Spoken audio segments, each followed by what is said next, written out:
please. Pledge allegiance to the flag of the United States of America and to the republic for which it stands, one nation, under God, indivisible, with liberty and justice for all.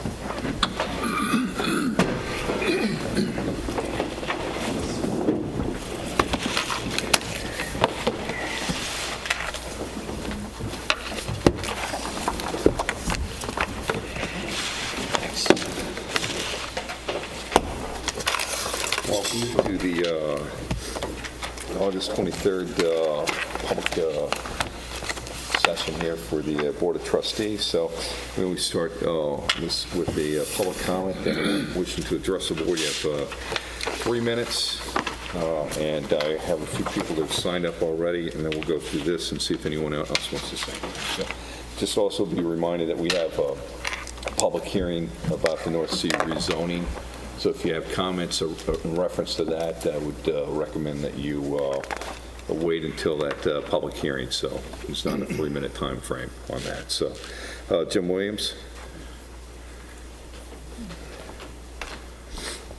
Hey, folks, good to see you all again. Jim Williams, 100 Big Fresh Pond Road, North Sea. Board of Directors of SABA. I'm here to ask you folks, where do we stand on opening the trustee roads? Well, the trustee roads are being surveyed at this point in time, and they're halfway done with that, and they should be done in the next few days in reference to that. And we said we're going to notify the adjacent property owners for any type of encroachments on those properties, and then we'll open up a trail from Meadow Lane to the Ocean Beach. Okay, is a long-term plan to open them to the full width, the 50-foot width? I'm not going to put parking on there. And why would that? Why not? It's the Village of Southampton, the town trustees, and the town board have absolutely done zero in reference to parking and opening access of the beaches around. So why is the Village of Southampton going to be fully responsible for all the parking for the entire town of Southampton for all the ocean beaches? So the deeds say that we just need to have an opening from Meadow Lane to the beach, and that's what we're going to maintain. All right, thank you very much. Thanks. Okay. John Bennett. I'm here primarily, John Bennett, I'm here primarily for the North Sea Road issue, but if you are going to act on either one of these 328 Gin Lane or 765 Hill Street matters, I would like to speak to those. Okay. Or is they just communications and request for an action on a later day? That's just communications to the board, and then we'll pull these up real quick here. Will there or will there not be resolutions?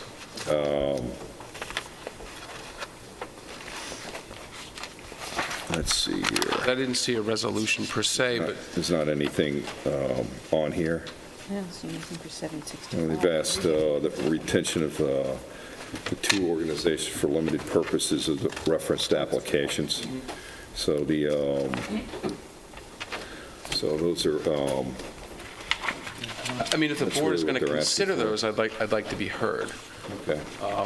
But is that now the appropriate time to do Yeah, that? go ahead. Okay. Now would be the appropriate time. Okay, thank you.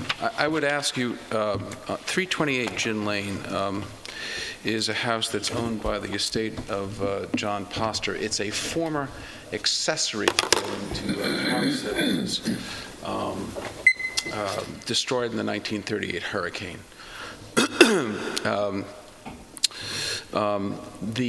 So we've made a request to demolish the building. The building has been significantly altered since in the last 30 years. The windows are now modern windows. Most important, there is some in addition to the windows being significantly altered and portions of the roof being replaced, the outside fabric of the building is this sort of stucco embedded with porcelain, and the unequivocal a report from an outside, out-of-town engineer that we hired, is that in order to attempt to rebuild this, you have to destroy it. You cannot rebuild this stuff without in effect destroying it. Which means that it would just be a replica. But there's a couple things that are other things that are important. This property is not visible from Meadow Lane. I've lived in this from Gin Lane. I've lived in this my entire life. I wasn't aware of the existence of this building until I was hired by the estate, which, by the way, has owned the property well prior to the enactment of the historic district. So what you have is this little accessory building, which I'm trying to have removed for my client. And it is, and let me tell you something else about it, which is very, very significant. Across the street in the application, and I did submit this across the street in the application of forgive me if I may, I wasn't sure there was going to be action today, so I'm a little bit less than fast on my feet, but across the street in the Cole application, there was a house that was a contributing structure. It was an accessory structure, and the Architectural Review Board said, since it's an accessory structure, we don't keep it to the same level as if it was a principal structure, and they allowed that to be torn down, and now you see a very, very large house on that piece of property that's consistent with the size of the lot. This house is a little accessory structure stuck in the dune in a totally non-conforming area. Again, an accessory structure to a house that was taken down in 1938 by the hurricane. It doesn't add anything to the sense of place of Gin Lane. We're not asking to take down any of the significant Gin Lane houses. This is a house which you literally cannot see from the road. There is very substantial hedging. There's a tennis court, then there's a pool, and then there's this house stuck in the dune. You see some of the chimney from the dune. And again, across the street, similar situation, accessory structure, the ARB allowed it to be taken down. And there's another case, the State of Grenville Walker case, in which the board noted the subject building was originally accessory structures, and such structures are evaluated by different criteria than a main residence. Very important also, there have been 4 or 5 public hearings on this. No one has come to object to this little accessory structure being raised. It has an enormous impact on the value. My client, the estate of Poster, has not been able to sell this property, quite candidly, because everyone says, what can I do with this little house? So this has been going on for probably in excess of 9 months. The property has become effectively unmarketable. There is no rationale for saving this property. I don't know, quite candidly, how you tell Kohl's across the street, where the board said it was an accessory structure, and that was a contributing structure. I don't know how you tell Kohl's across the street that they can take it down, take that house down, but which was visible from the street, and tell Poster that you can't take this house down. The house has been stepped on so many times that it's lost even if you were to give it some sort of moment as some sort of architectural value, it's been, none of those windows that were there, they're all modern windows and been replaced. The only, it appears in Sally Spanberg's book about Gin Lane, but she hasn't objected to it. I don't know what her position is on it, but interestingly enough, it's in her book about Gin Lane cottages. She has not come in and objected to it as the tear down, nor has anybody else.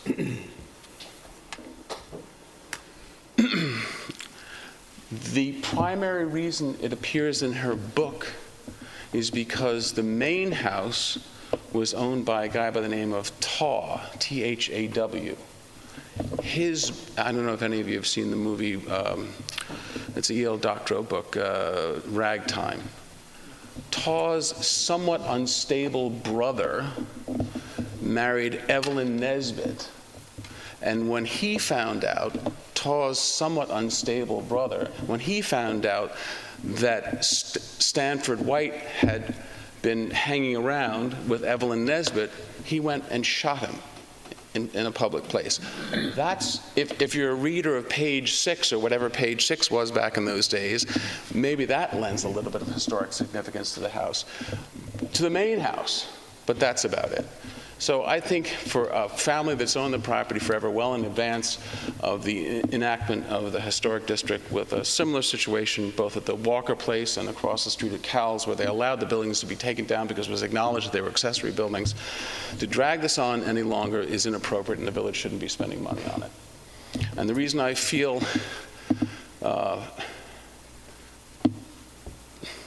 okay about coming in front of you to ask you not to support this is because you've been asked to support it and spend the village money to do that. So I would ask you not to spend the money, or at the very least, not to take action tonight, so that you can further educate yourself on this. Well, you know, Trustee Irvin's in charge of the board, so obviously I'd like to give you time to review this and provide a recommendation to the board here.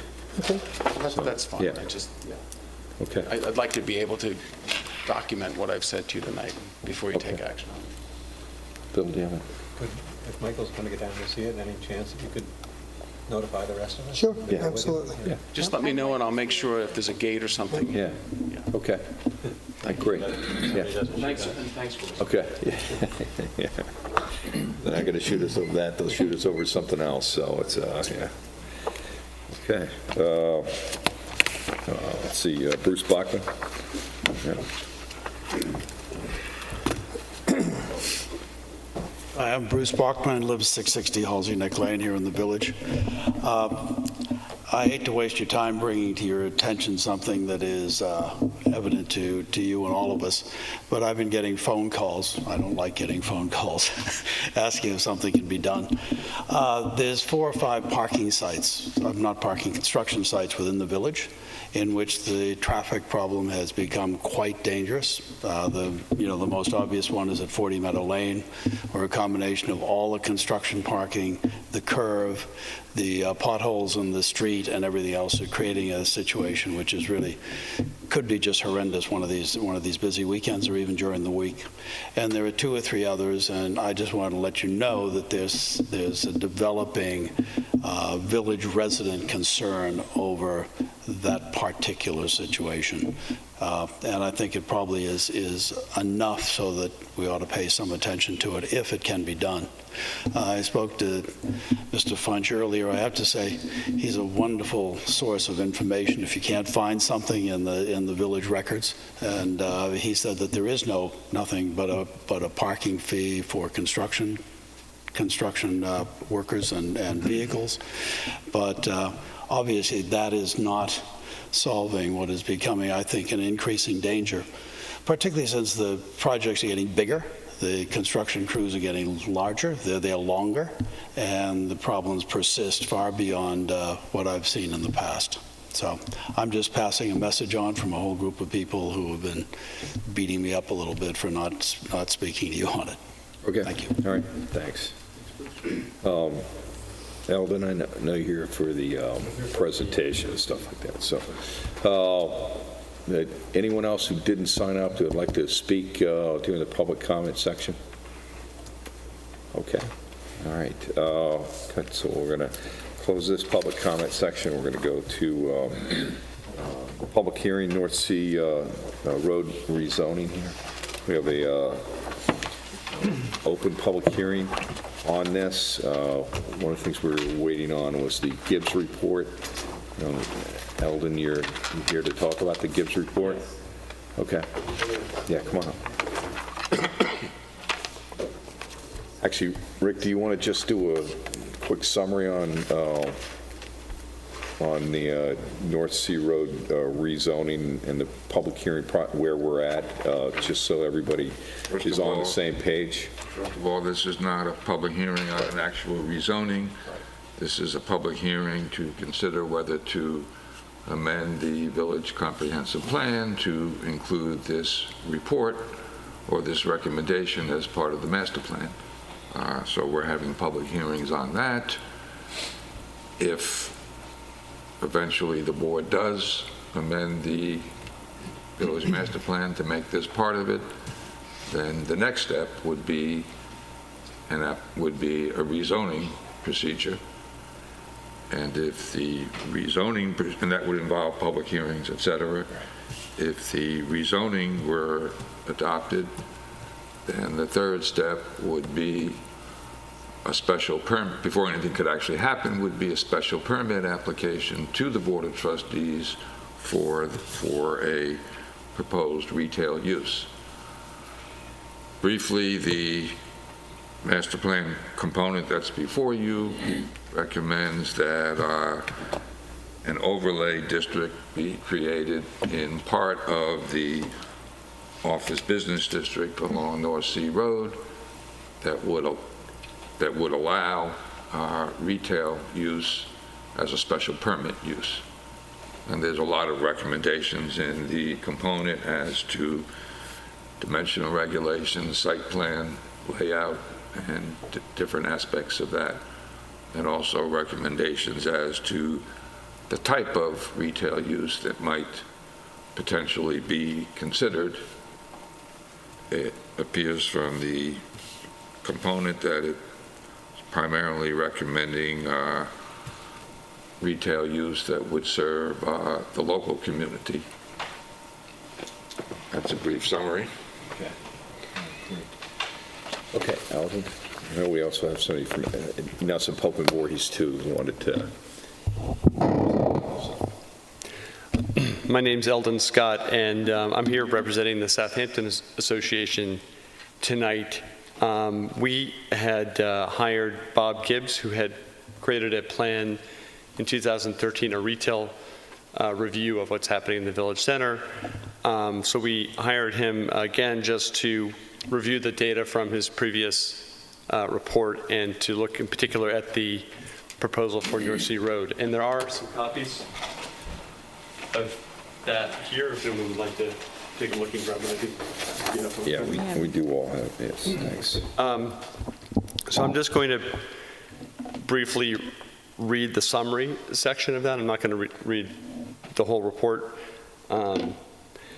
So the background states that GPG, which is his firm, has been asked by the Southampton Association to review the proposed rezoning of the North Sea Road to permit retail and restaurant land uses, I don't know if that's correct, as recommended in the Nelson Pope and Voorhees March 3rd, 2016 report.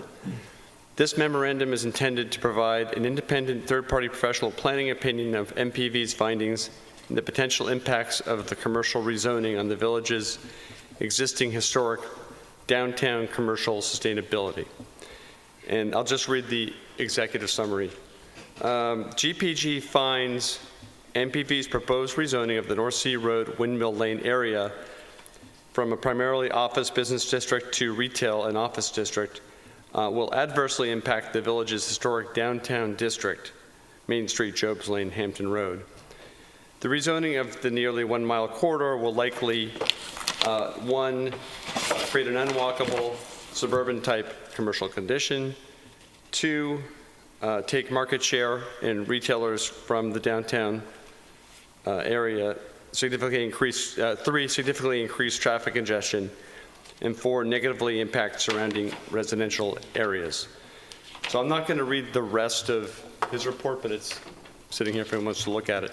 But just to summarize those 4 points, just, to conclude, the first one was about village character.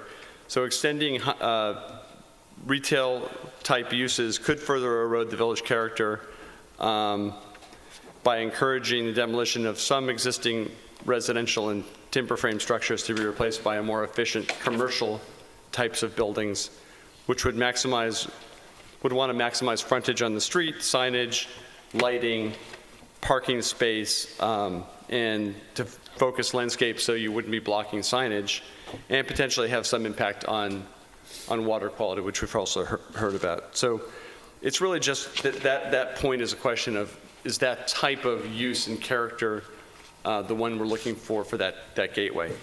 The second issue he brought up was competing with the village master plan. So in 2012 and 13, we had done a review of the village business district and had recommended that efforts be made to keep development in the walking core, which is in line with what's appropriate for resort type of economy. Nationally, brick and mortar retail is in decline, but the one bright spot is consumers are looking for more entertainment or community and experiential type of retail, which Main Street and Job's Lane could provide. So I think, the conclusion there is that everything we can do to continue to strengthen what's happening in our village business district, we should do. And there is definitely a question whether additional retail outside the core will adversely impact it, which has been brought up by Gibbs. Third issue is traffic. Traffic, I think one only needs to look at the post office as an example of what can happen with more intensified uses along that corridor. And finally, impact on residential. I think it's an important corridor in coming into the village, and I think it's had a lot of mixed uses over the years. I think one might try to think about how it could become a great entrance into the village. When you enter East Hampton, it's a glorious experience, and it's exciting. You look out the window. That doesn't happen when you come in on North Sea Road.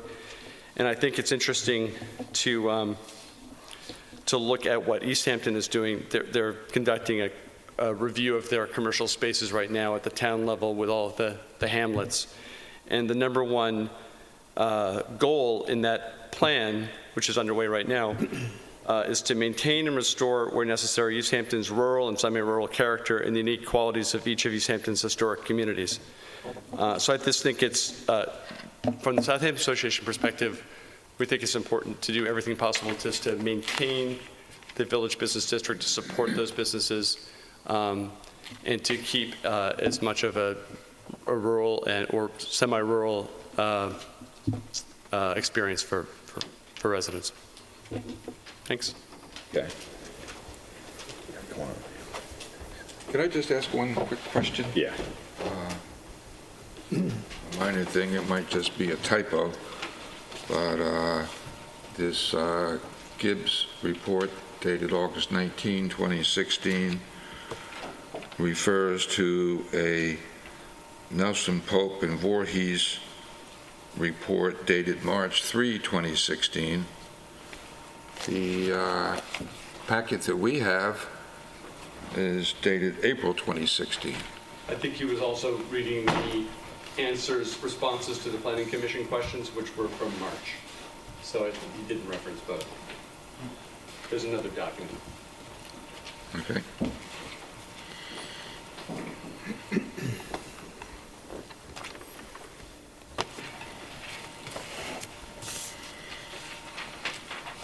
Okay, yeah, go ahead. Thanks. Good evening, Mayor Ripley and members of the board. For the record, my name is Mike Brousseau. I'm a planner with Nelson Pope and Voorhees.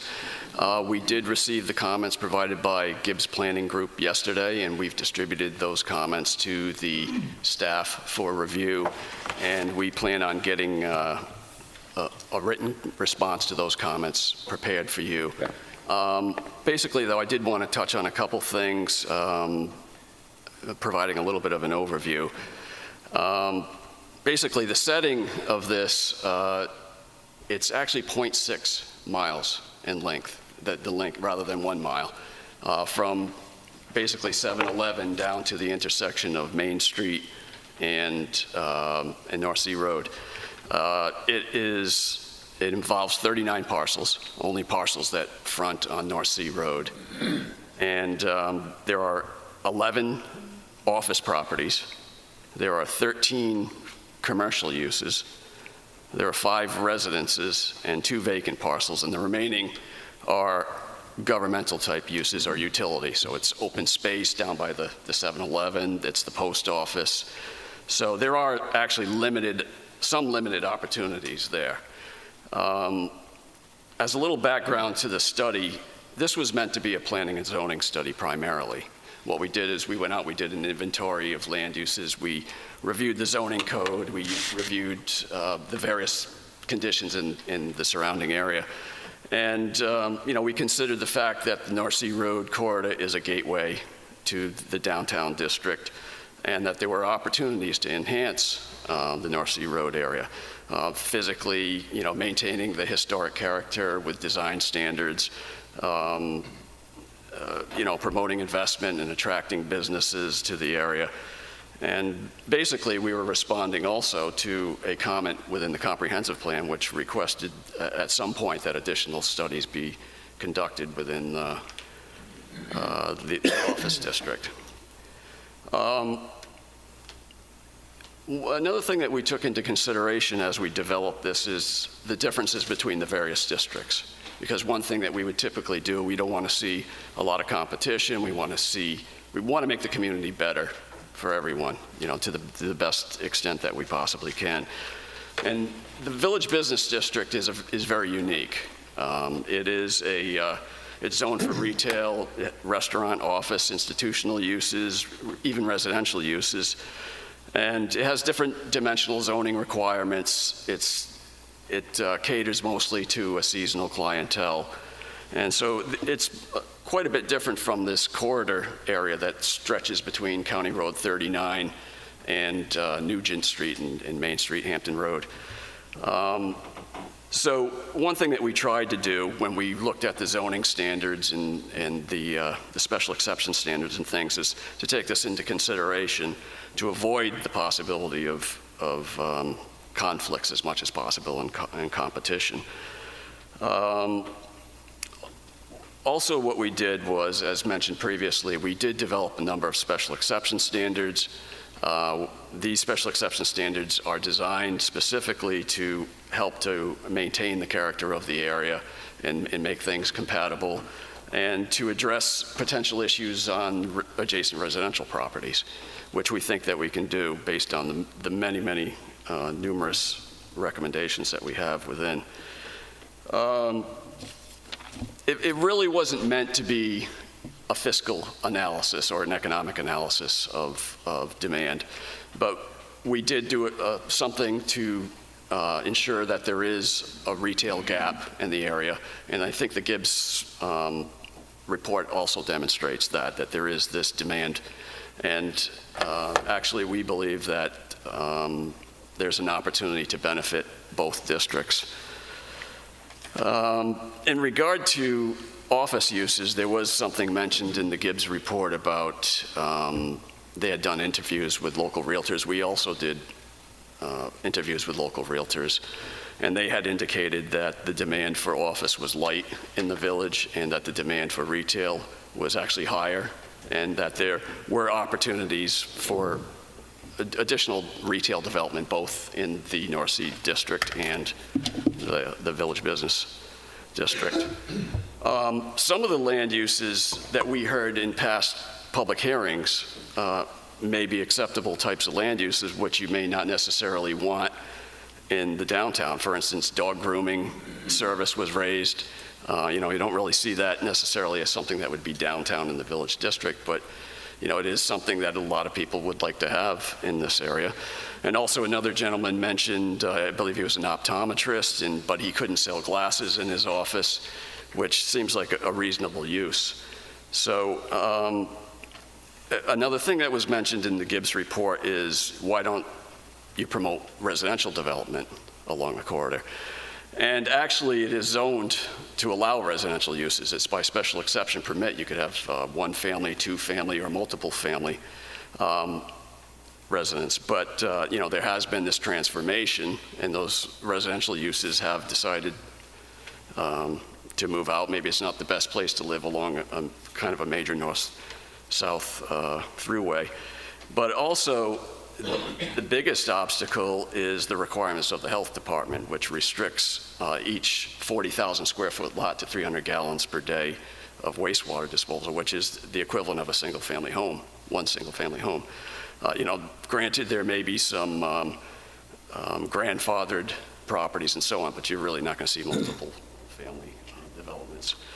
So anyway, with that, we understand that there are some concerns with people involving the Village Business District. We're willing to work however we can to resolve the issues and try to make everybody happy to the best of our ability. And we will follow up with a written response to the comments as soon as we get a chance. Okay. Do you guys have any questions for Mike? Anything like that? Okay. All right, great. Actually, do you have any questions for Eldon? I know it's not Eldon's study when you were just presenting it and stuff, so. I'm just trying to, because he talks about the underutilized public parking areas in the Village Business District. I'm trying to figure out where that's at. He did say that the excess use. Eldon? The retail gap, which I think both studies agree exists. Yeah. The size of it, can be debated. But I think it's important to point out that Gibbs sees that the entire gap could be taken up in the VB district, because there's obviously quite a lot of vacancies. And one of the suggestions when we were talking earlier in the day was that one might make sure that the vacancies are taken up in the Village Business District prior to considering expansion. That's a comment that was made earlier today. I just get while you're here. Mike had talked about because one thing is the dog grooming piece, and even like Gene Parker, the optometrist and stuff. So those are things that there's Gene Parker, who's a village resident, he's a property owner, a businessman, and he can't sell eyeglasses in his office, and which could be potentially a nice component to his services here. This special exception, which would have to go, or special permit that would have to go in front of the board, would allow him that opportunity to do that. That's the way I'm looking at this, is that it doesn't say that we're going to open things up all over, but it allows somebody like Gene, who does a lot of things in the community, to do something different for his property. And I don't know where we'd want to put a dog grooming place inside the Village Business District either. I don't know the answer to that, but, I think, and someone might be able to correct me, that the dog grooming issue has been the water, because it requires a lot of sewage. Yeah. No, it is. It's a. Like a hairdresser. Like a hairdresser. It's exactly, except for. Yeah, those are all things that, and that's the way, but I lean towards, with Gene, that's what has gone through my head and here, so, but I don't, and also this area right here is not included in the design sewer district too, so when we talk about restaurants and stuff, none of the properties actually would fall into the category of being able to be developed into restaurants because of the Department of Health regulations. So. One of the plus sides of it, there are retail operations that are in the village presently that would probably be better suited on North Sea Road. And those are retail operations that have high delivery traffic or high numbers of employees that are taking up parking, which could be better dealt with on North Sea Road. But the downstroke of the issue is that the traffic is just unbelievable, and I can't comprehend doing a project like that without a concise and real traffic study. Right.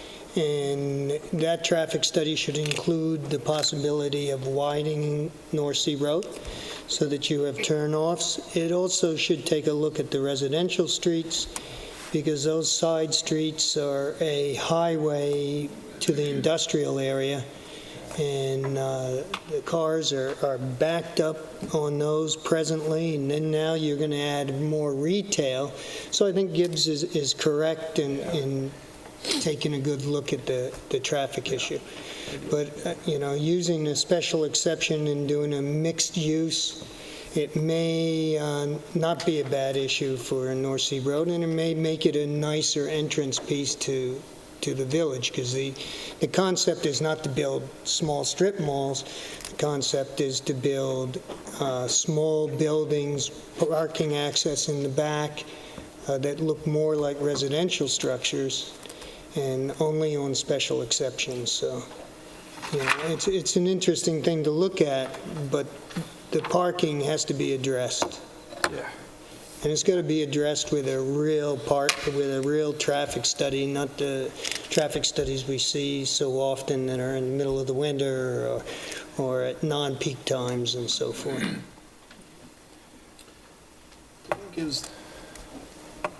Do a study previously for retail for us?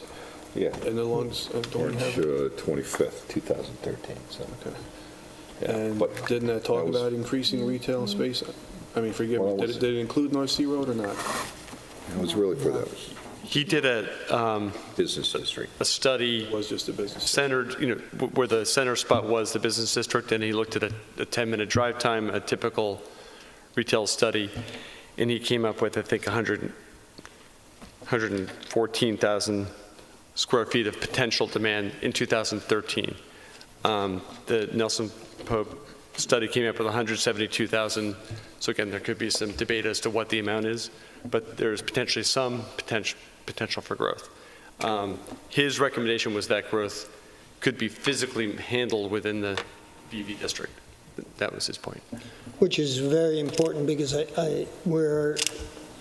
where one thing he mentioned in his initial study was the grocery store concept, which has sort of been fulfilled by Citarellas.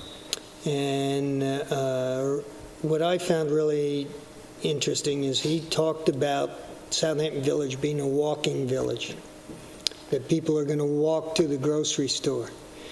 And gosh, you see every day, you see people going up Hill Street, you see people spreading out around the village carrying the Citarella bags. I mean, he was right on the money on that. And, you know, we shouldn't lose sight of the village business district. We should keep it the same way. There's no question that we shouldn't allow retail expanding out on the outside, but there are retail services that can be better served on the outside that don't have high customer traffic, but maybe have high delivery traffic and, numerous employees that can probably do much better in an area like North Sea Road. But when you say that, give me an example of that, because when you say that has high delivery or a lot of employees, I'm thinking larger stores, like a department store. Nancy, real estate stores. They should not, any of them should be in the village. That's, and I'm in the village. They have a lot of, parking is taken up with their employees, banks and financial institutions. Well, I think a lot of those businesses, they'll find, because of the high use of the internet, brick and mortar isn't as necessary as it used to be. And a lot of people can work from home, and Dog they do. grooming. But you made me a little nervous when you said, large deliveries. Well, department stores have deliveries, and they have a lot of employees, and I realize we have a parking issue with the people who work and live here. If they're taking up the parking, then the patrons of the shops can't get here. Well, what I was thinking, Nancy, is florists. They're constantly getting deliveries, but they don't have a real high customer Right. in and out traffic. They're doing parties and that kind of thing. That's a good example. I think there are a lot of businesses that could utilize that on a special exception without a major impact to the area, but the traffic issue has to be addressed primarily and first. Absolutely. And That's my biggest concern. that whole area, the side streets, the residential streets are all old Southampton streets. Yeah. They're narrow, there's no sidewalks, there's on-street parking on all of them. And, you know, it would be not acceptable not to have a strong study in that. Right. I agree with that. Well, part of the issue I take, it's obvious, what's consistent with this and the original study was it outlines the need for increased retail. I think what gets lost in that, and it's great and it should be, and where we sit in the center of the business district, I think one of the prohibitive factors there are the crazy rents that didn't exist years ago, and that the only retail operations that can afford now to come out are your large retail national chain pop-up stores. What I see North Sea Corridor being an opportunity for what used to be is your mom and pop local stores, a cost-effective way to get a local store in. How are you going to do that if you're building from scratch? It's very expensive to build. They're going to spend a lot of money in building a building, and then they're going to turn around and give it away to a mom and pop who can only afford X. It's not going to happen. I didn't say give it away, but I still think it's a more cost-effective way. Anything outside of this You know what? village business district. A lot of the landlords who bought buildings in this village are greedy. I'm sorry, but they really are greedy. There's a lot of buildings here that they didn't pay a lot of money for, and they're turning around and they want enormous rents. There are some buildings that traded for a lot of money, and they have to get that. But you can No go in and argument there, find you're right. what they paid for it, what they should be getting, but, you know, they don't care. They want what they want. And that has changed our business district. Our retail business district has changed enormously, and so is East Hampton. Everybody uses East Hampton as an example. Years ago, East Hampton had a lot of mom-and-pop shops.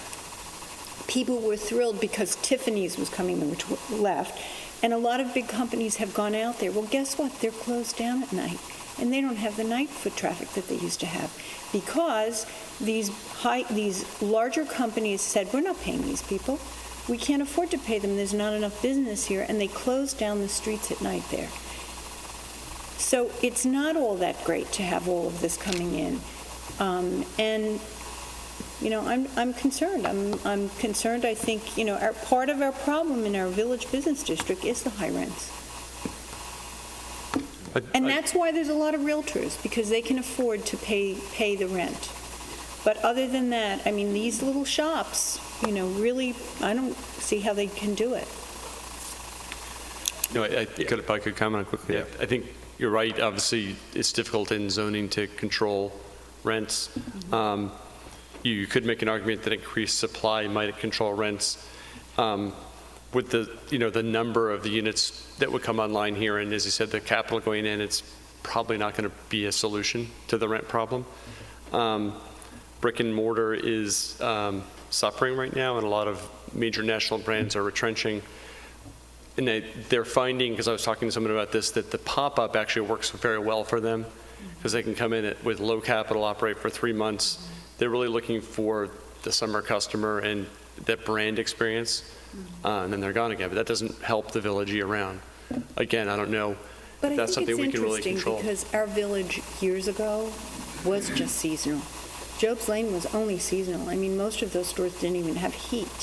So, you know, now everybody who's living here wants to see it be open year-round. And, you know, and I know even some of the bigger stores, they had to close in January and February and March because there really was no business for them. Plus, the weather was so bad. But,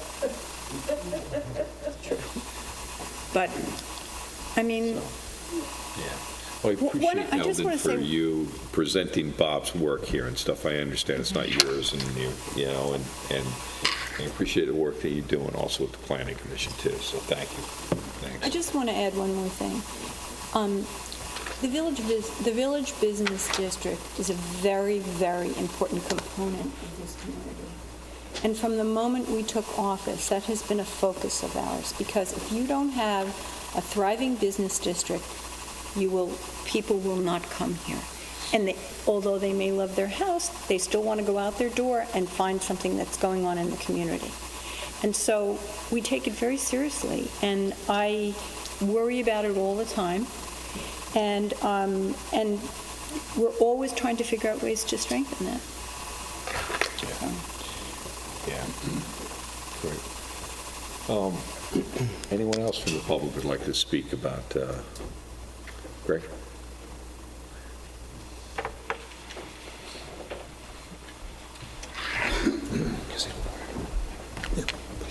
My name is Greg Delia. I am a summer resident, although I've been out here my whole life, summers. Well, this is very interesting, and the concept, more retail. I'm curious, when the last 3 stores on Main Street just rented this month, when, yes, there are exorbitant rents, but we have Nugent Street and we have Windmill Lane that are severely underutilized. In all fairness, whether you like the person or not, D.D. Moen has retail space at a reasonable rate at the clock tower. So the argument that we need more retail space, and I worked in retail for years. I worked for Stubbs and Mountaineer. It was a small mom and pop store that is no longer here. They're no longer here because the community could not afford it. They wouldn't support it. We couldn't survive. I shut it down at the end of September and ran their store in Palm Beach. When you talk about Job's Lane, you're correct. Elizabeth Arden's and Saks and all those stores that were on Job's Lane or on Main Street, they then sent their help down to Palm Beach for the winter. And they came back here in the summer. It's cyclical what we have here. And we're going to where we're getting to be extremely short-seasoned. So the concept of putting retail space there for whatever the purpose, dog grooming, or whatever you come up with, is only going to be sustained for the 16-week, if we're lucky, 15, 16-week season. It's not going to be sustained for years. Comment was made earlier at this meeting that we were all at, where we used to have 3 grocery stores here. We did, Bohack, A&P, and Christie's. They couldn't survive here because this community in the winter cannot sustain what you want for the 15-week period. It does, and I understand what you're talking about, making an exception here and there. It is unfortunate, the optometrist, that he can't sell eyeglasses. I get that, and it would make a difference. But where does that exception stop? That's another issue.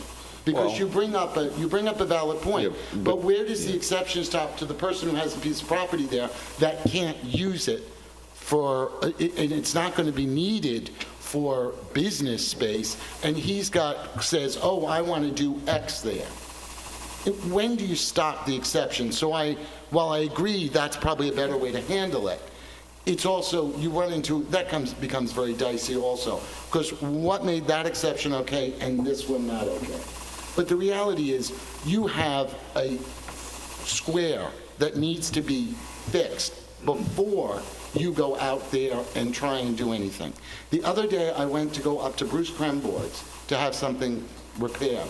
I was stopped before the train trestle for the light at 39A. I sat 3 or 4 times before I could get across 39A. It's not walkable. I don't care what you try and do with this piece of this strip that you're talking about. There's no way that it's going to ever be walkable when we have a downtown area that is walkable and that could be developed. What could we do with the old post office? Just a point. I mean, what could you do with Windmill Lane? This is ridiculous. But everything you're talking about, the issues all around that is all Department of Health and Septic. I understand that. And so until we Well, address I'm curious that. about something, and I have a question. When does a wet permit cease to exist for a location? For example, if I bought Tuscan House tomorrow and chose to make it retail, and a year later chose to go back to a restaurant, do I still have the wet permit? Is the wet permit with the property for life? I'm not the right guy to answer that. I'm just curious about Maybe that. Rick knows. It depends on, we don't want to put Rick in. I know, I was just curious about that. I mean, it's I every. understand the concept, I understand the whole That's a sewer health issue. department regulation. Yeah. I was just curious about it Have no, because, I realize what you're dealing with and what the issues are and what we've dealt with. But let's face it, the parking lot back here didn't exist. The parking lot behind all the stores where Carvella didn't exist. The runoff that they have created has started to help to pollute that beautiful lake that we're looking at the picture of behind you.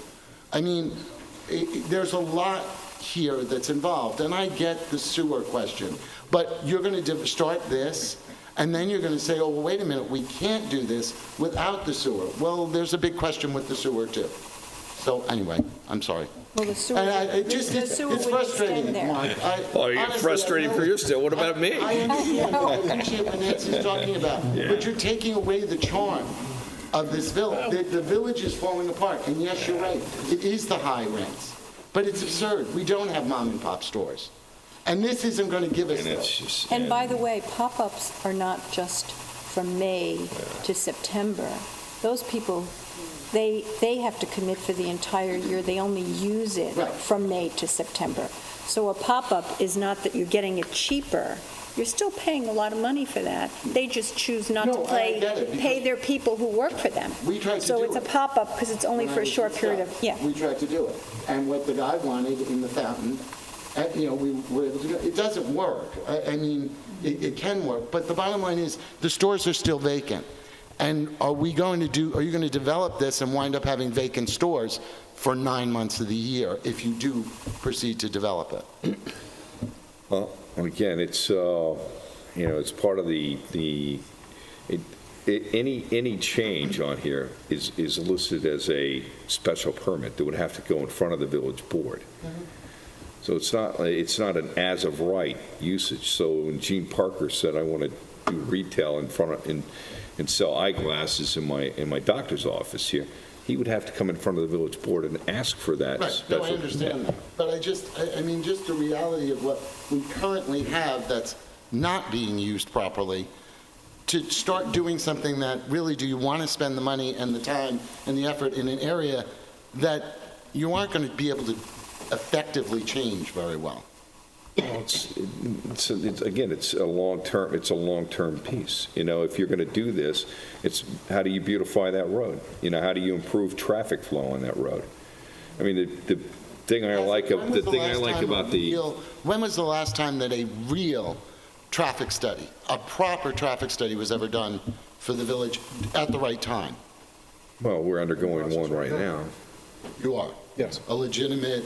Sure. Okay. It's part of the sewer district piece that you have to have. So they're doing that. They're doing a parking study and a traffic flow. All right, just curious. Thank you. It's the biggest problem we have is housing. And it's Well, it would be better to It's have housing. affordable housing opportunities. You want to reduce traffic flow on the streets. You want to reduce it's affordable housing. And people don't want to talk about it because they don't want affordable housing in their backyard because they're afraid that the school teacher and the police officer and the person working at the hospital who doesn't make as much money as them is going to live next door to them. And that's a focus that we need to have. That's why I love the Gibbs piece right here and trying to figure out how we can do housing opportunities on this multifamily. Maybe that's why part of the advantage of doing the sewer district around here allows housing opportunities upstairs. Those are things that we have to do. So, but it's a check.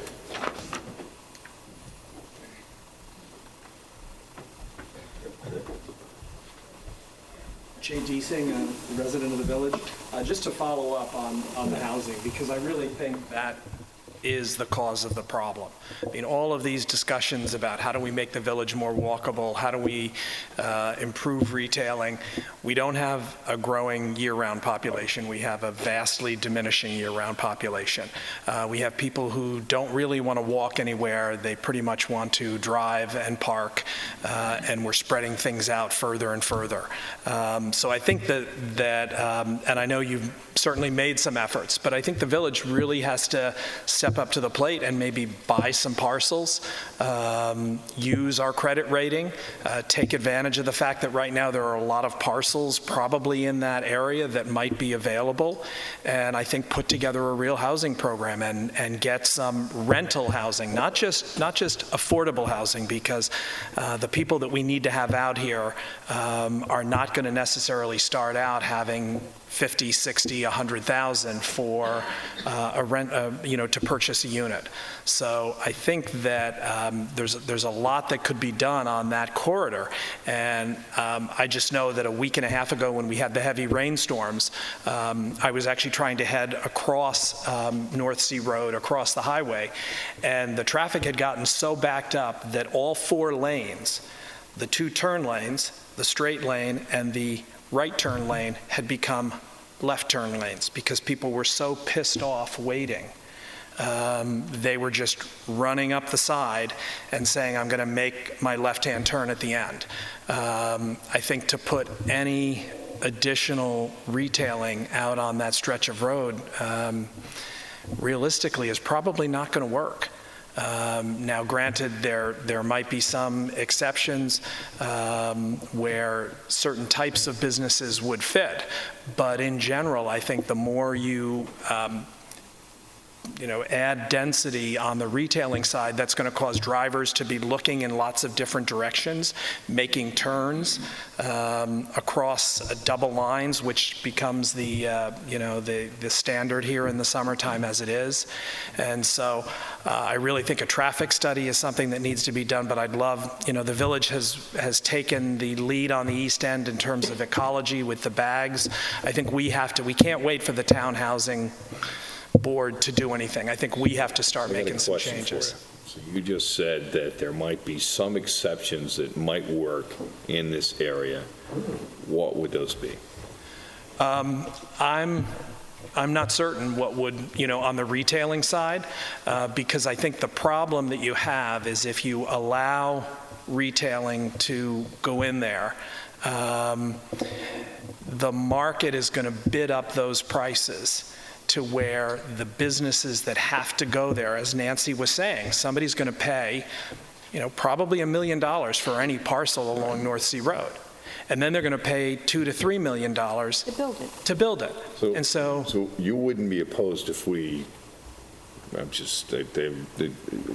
had like a medical professional office that then would allow some form of retail service that's related to their practice in the same building, and do some kind of restriction around that. And that way it can't be, I think I want to open a dress shop, and we haven't set a precedent for having 7 dress shops on here. What we have is a Gene Parker, who's a medical professional, who now allows him to do a retail component that supports his professional license.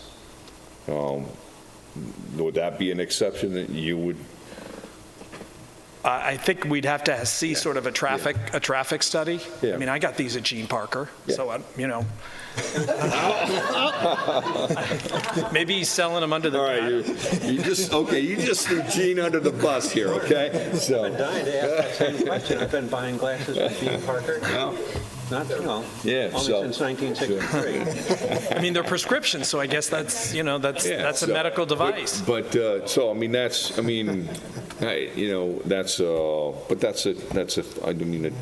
dog grooming piece right there. I mean, would you want that, a dog groomer in the heart of the Village Business District, or would you rather see a dog groomer in one of the highway business or an office district area that is separated from in this room there? I mean, those are the things.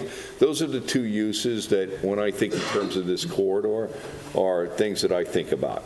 I'm not a big fan of having a men's clothing store out here, because that should be in the heart of the Village Business District, is what something like that should be. So yeah. That's what that's my thought process right there. I mean, just unfortunately, in that corridor, even if you're going 2 doors down, you're going to drive your car. So for the most part, I think you're going to find that, somebody who's at the Clam Man and wants to go to Gene Parker is going to get in their car. Because first of all, you wouldn't survive crossing the road. Yeah. But if so you'd rather have your 2 tons of steel at least protecting you when you try and get out and go across. So I think it's going to be a very trafficked area. And when we met today, we presented the Gibbs study to anybody in the village who was interested. I mean, some of the comments that we got back, surprisingly, really nobody said, not in my backyard when it came to affordable housing. I think everybody said there's a huge problem here, and if we don't address it, we could end up being Disney World, where 12 o'clock at night, everybody turns off the lights and goes home, and there's nobody who can afford to live here any longer. And I think that's what's contributing to all of these problems in terms of traffic. And why do you have only seasonal businesses? Well, you don't have people who can live here anymore, and it's happening not just in our village, it's happening in North Sea as well. I mean, surrounding areas all over. And if we don't But also think about the fact that we just talked about the land on North Sea Road. If it's $1 million for a piece of land, and then you have to put up a multi-family building in order to recoup your money invested, you have to have sewage treatment. Yeah. So we have a density. problem with that. Well, you do have... I think that it's a great idea, but I just don't know if we can do it right now. Well, I think the village, because if you let a developer do it, he's not gonna do that. Right. So I think the village, first of all, I don't know what the realities would be about using the allocation from the CPF land that you've bought there, so that you can't use any of that? This is very restricted. You can't use it for housing. You can't. No, not for housing, but use it for the flow. Because you now have 6 acres next to all of these parcels, and why can't you use their allocation of water usage so that you can put some multifamily in there? And so what you're talking about is transferring the development rights off those properties onto another piece. So exactly. I mean, that's, and I think it's something that we really, that corridor, if you had residential in there, that would be the way you could beautify it, and that you could calm the traffic down there. Because if people are living on it, some of those people probably would start finding paths or finding ways. I mean, it's amazing when we've talked with people, the wonderful comments we got about our crossing walks. And a lot of people are saying, the corners are actually the problem areas. And what we should try and do is funnel more people to cross away from the traffic lights, because you just don't know when people are going to do a right turn on red. Are they going to stop? Are they going to wait for you? And it was a great suggestion at today's meeting. And so I think there are some other solutions out there for that area, but I just don't see that will end up being inexpensive retail space. We've already got it at other areas. I agree. And also, I mean, look, how many developers are out there wanting to develop retail at this particular time? I mean, when we did the whole business district over and we wrote all the laws and everything and put them into place, it was primarily because of Windmill Lane and Nugent Street. Have we had anybody come knocking on the door and putting in an application, gee, I want to build a 3-story building and I can put it there because I'm so many feet away? No one's come forward, because retail right now is struggling. Our community is struggling at this point because of retail, and because we are seasonal. We are still seasonal. So, More than ever. yeah.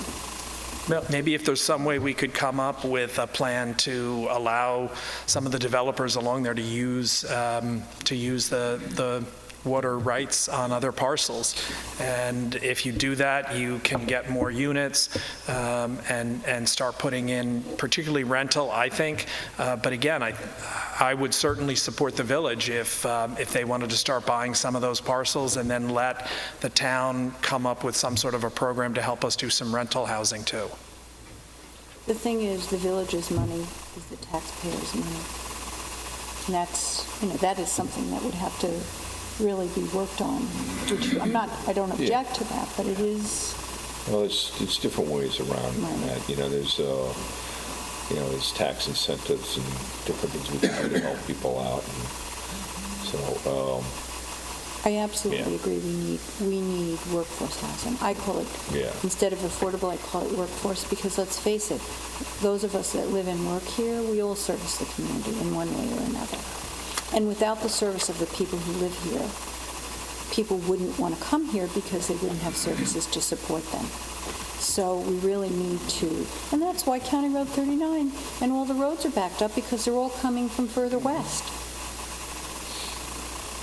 So. I know it would be cheaper across the highway, but I think we as a village have to do our fair share, and maybe if we start and show that we have the political and economic desire to do it, it would help, because it seems that we have not done a very good job on the East End in the town of Southampton of getting much in the way of affordable housing. So I'd love to. Because affordable housing isn't really affordable. By the time you buy the land and you build it, it's very expensive.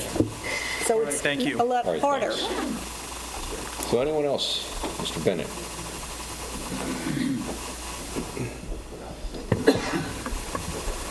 My name is John Bennett, and I have a property in the study area. I'd like the opportunity to fully respond to this, the Gibbs study. I did just, in reading through it, it's the first time I'd seen it, I did notice some fairly significant inconsistencies between this Gibbs report and their 2013 report. But the one thing I would like to address, and I've addressed it every time this matter has come up before the Planning Commission and before this board, is this residential alternative, and it's usually called a multifamily residential alternative. It is simply not an alternative unless you have some sort of public sewer there, and you're getting quite a bit of flack on just extending the sewer district from some corners, creating a sewer district in the downtown area. The proposed area, just let's make sure the facts are on the table. The proposed area of rezoning is in the Suffolk County Department of Health Services Bureau of Wastewater Management groundwater zone that requires 40,000 square feet per single-family residence. That's anything over than 1,250 square feet. So without wastewater treatment, this alternative, which keeps on getting bandied about, is a meaningless alternative. Even the transfer of pine-bearing credits can be problematic for a couple of reasons. Number one, you have to go to the Board of Review, and they will not let you do anything more than double up. I'm not making this up. This is from my practice experience. They will not let you do anything more than double up. So if you have a lot where it's the gallon, the flow is 300 gallons, and you want to purchase a pine-bearing credit, the most they'll give you is they'll let you double up, so you could have a two-family house. But then that's a variance procedure, and it's not as of right. But as a result of a ruling in the Board of Review on a subdivision, which interestingly enough, because these things sort of come back around, a subdivision which was vehemently opposed by the Southampton Association, the Board of Review now takes the position that those pine-bearing credits have to come from a certain area. It used to be that you could go and buy a pine-bearing credit that emanated from west of the canal, in the heart of the core Pine Barrens zone, and transfer it here. But as a result of a significant opposition to a village subdivision application, I think off of either on Little Plains Road or off of Little Plains Road, that board changed its position and said it has to come from a certain catchment area, which of course is in this general area, and this general area doesn't have parcels that are really that are susceptible to transfer of development rights because they're too expensive.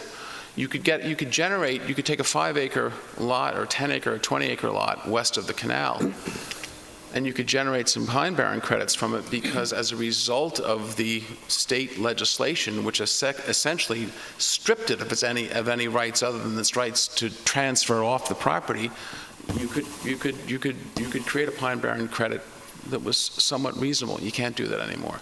So this thought of transferring credits is again not a feasible thing, because of the restriction on where those credits can come from.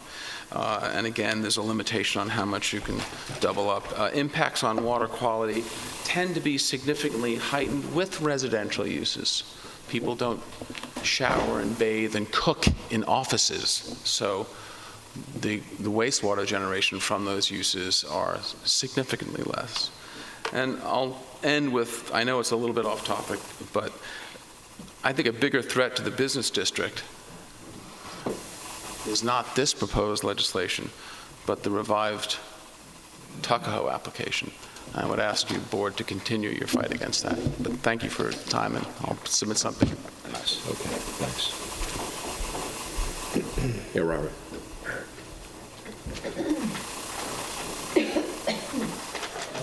Robert Lohman, resident of the Village Public House, next door to the old public house in Bowden Square. When I saw the proposed change from office district to village business, my concern was that right now, because we talk about the different purposes the different units have, but ones that are presently operating as village business functions in the office district, their lives right now are restricted in that they cannot enjoy the full privileges of having village business zoning because they're pre-existing non-conforming. And if we change this to village business, I'm concerned that those will over time change. We're not changing it to village business. Okay, and it's an office district. Yes.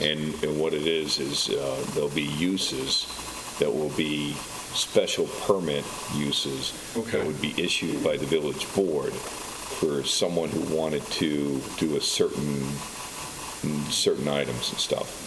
That, so how do you justify giving it to one and not another then? Well, it just depends upon it depends on the project. I mean, that's the... I'll circle back around on the residential thing. Yeah. Okay. I think that one of the things that I know Nancy and I both work in real estate, and we've both noticed that like rentals in Leighton House are a hot commodity. And that is where, like, our receptionist rented for 2 years, okay? And there you're looking at somewhere between 300 and 450 square feet per unit, not 1,200. So I can't imagine that, I would think that if that's what we really need. You know, all those little rental units on the backs of houses and garages that had been, all that stuff has just disappeared. And that's why there's no housing for young people, which is unfortunate. Not even just young people. I mean, there are people who come up from different areas to work here. We need small rentals. Yeah. Anyway, but I'm concerned about that.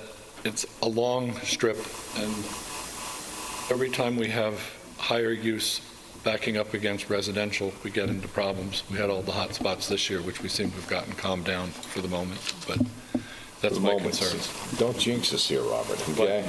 I said for the moment. I said for the moment. Thank you. Thanks. Roger.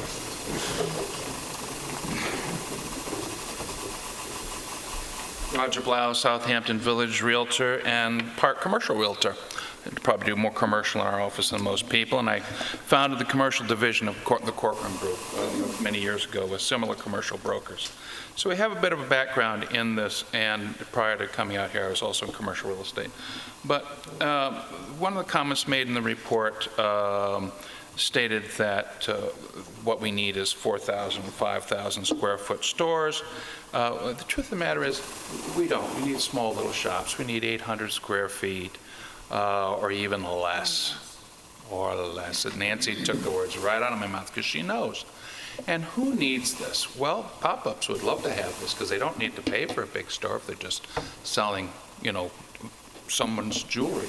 And we have a lot of home crafts people out here who come to us every year and they say, you know, we're thinking, I've done this all along and I built up a clientele and I go to fairs and I go all over the state and sometimes all over the country and I sell these things and I develop a mail order business and I think I'd like to open a retail store. Well, we've discussed here this evening that they can't afford to. It's impossible. So sometimes those smaller shops that might be clustered, for instance, across from the theater, give people an opportunity to just get a start there. Otherwise, we have to take them out of the village and place them elsewhere, wherever we can, and that's not very easy because there are very few choices. And also, that's not where they desire to be. In order to get your business going, you need a little traffic, and that, as we've discussed, is one thing that we have.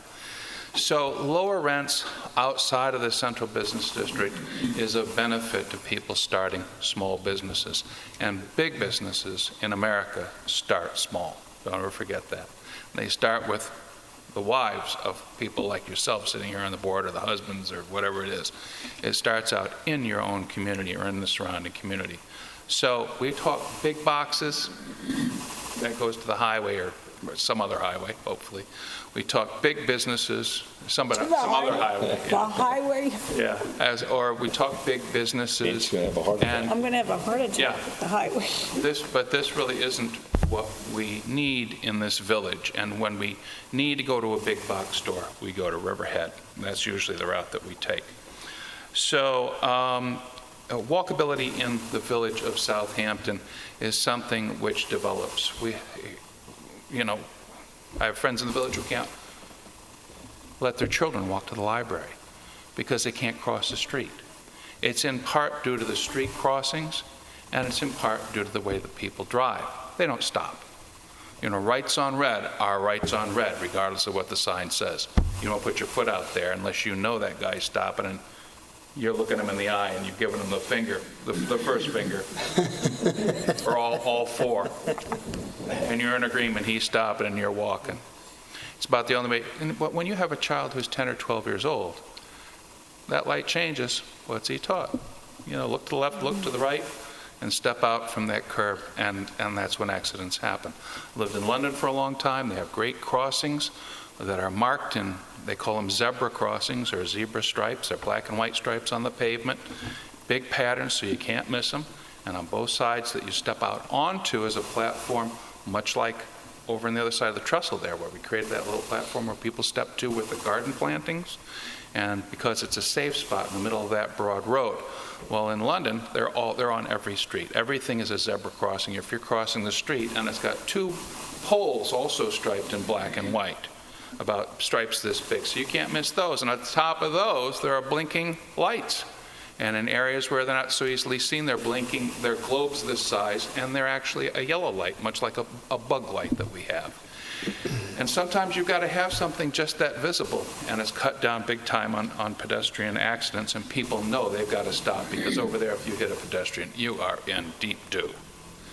So crossing, we've talked about, but we need to develop that idea. And I've said to people, it can't be done like this. We don't have two dimes to rub against each other in the village in terms of excesses. We all know that's a reality.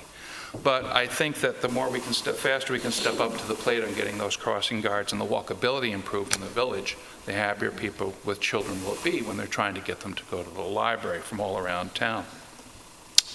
A couple of other observations. Listen, I've been to Provincetown, I've been to the Cape, we all have. You've been to the Jersey Shore. If you want to get from here out to the highway fast, it's a dream in the summer. We make our money in this community, the retail sector, off of people who come out here and crowd our streets, crowd our parking spaces so that we can't find one without going around the block 3 times, and go shopping in the stores and eating in the restaurants. This is a resort community. If you think it's something else, I don't know what to tell you. Turn on Channel 2, I don't know what to tell you. On Commercial Street in Provincetown, you go 3 houses at a time and then stop. And that's a long street that goes down that waterfront for miles. That is the nature of living in Provincetown. And what we have here is the nature of living in the village of Southampton. So you've got to kind of accept it, and we don't have bypasses and highway passes and overpasses and one thing another to give relief. And this is the way it's going to be. So I don't see that a single 1 or 2 or 3 retail places on Hampton Road is going to, or North Sea Road is going to change this also. Also, the description that we give things as a retail district, I've heard this called, is so wrong. It's been tagged so wrong. It's rallied so many people against it in the wrong way.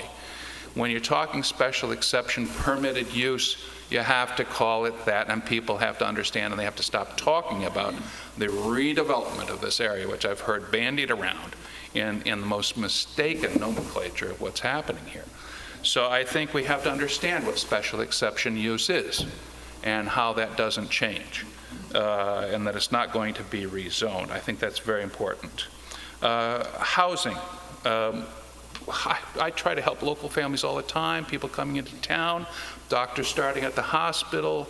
All of these people find affordable housing. It's impossible. Nancy, you know the same. Impossible. When we find a new young couple who comes locally, an inexpensive house, we're talking, you know, $525,000, you know, nominally for a decent house.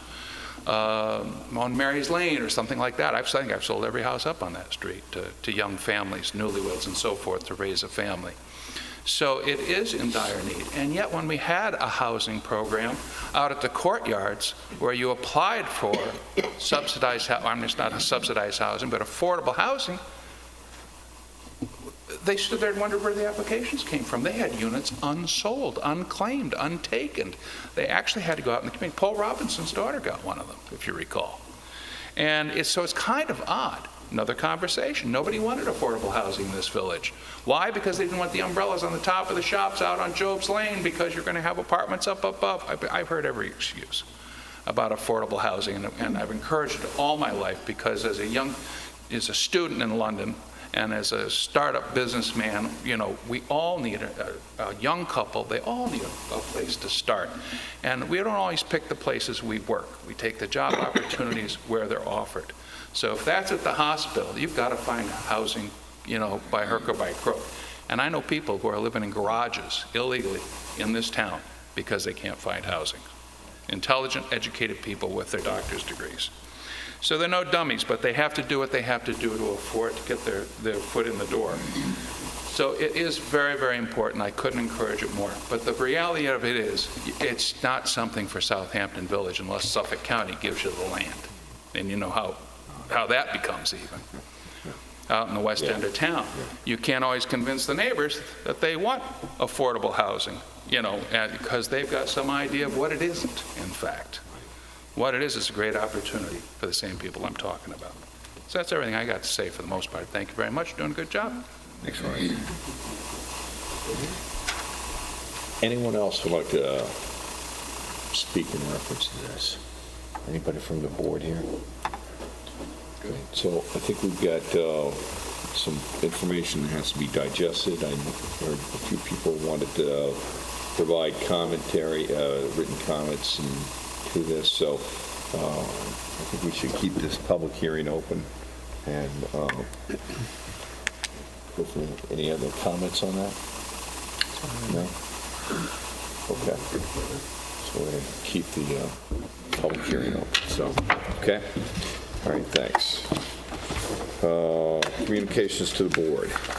Okay, first one's from Human Resources of the Hamptons. Human Resources of the Hamptons would like to reserve Cooper's Beach and Pavilion on Saturday, December 10th for a 2016 Polar Bear Plunge fundraising event. Since 2004, the Polar Bear Plunge has been held every year on the second Saturday of December. This event is to raise money to continue providing services for the local Southampton community, i.e. the food pantry, the donated clothing room, and our financial assistance program for children, adults, and seniors. The Village of Southampton has supported this event for the past 12 years. We are very grateful for the hundreds of local volunteers who support the event, take the plunge, and help our community. Please contact us to confirm our plans. Sincerely, J. Hilton Crosby, Jr. Okay, so we need, what's the second Saturday of December? Because that is September 10th. So, December 10th. December 10th. Okay. All right. Good. Good. Okay. I had to put my glasses on so I could see December 10th here. Okay. A lot of people would rather jump in September. Yeah. I know. September. Okay.